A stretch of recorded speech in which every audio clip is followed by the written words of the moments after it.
फाड़ देबौ छाती। राजवार मांझी पासी मिलके फाड़ देबौ छाती। अरे तीनों भाई और बेटा एक खून के साथी, तीनों भाई और बेटा एक खून के साथी। राजवार मांझी पासी मिलके फाड़ देबौ छाती। राजवार मांझी पासी मिलके फाड़ देबौ छाती।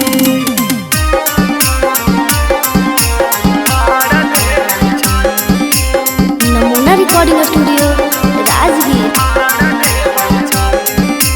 Music by Kanchan Raj Muzaffarpur.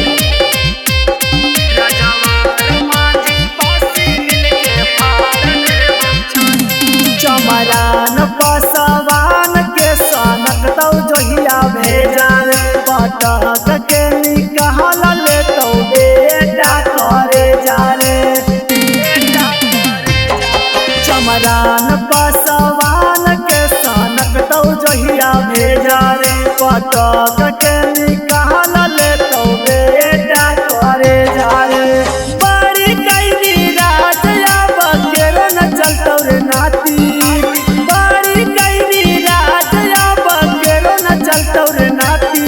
राजवार मांझी पासी मिलके फाड़ देबौ छाती। राजवार मांझी पासी मिलके फाड़ देबौ छाती। नमूना रिकॉर्डिंग स्टूडियो राजगीर।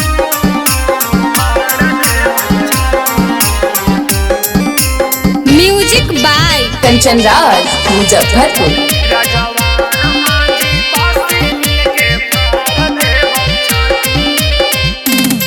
अरे बड़ी दे हानि रे बेटा बकर बकर भाषण रे। हर जन जाति के मुट्ठी में रहा पर शासन रे। अरे बड़ी दे हानि रे बेटा बकर बकर भाषण रे।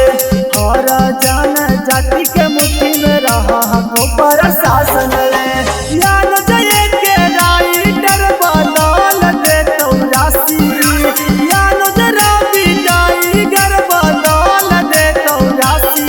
राजवार मांझी पासी मिलके फाड़ देबौ छाती। राजवार मांझी पासी मिलके फाड़ देबौ छाती। नमूना रिकॉर्डिंग स्टूडियो राजगीर।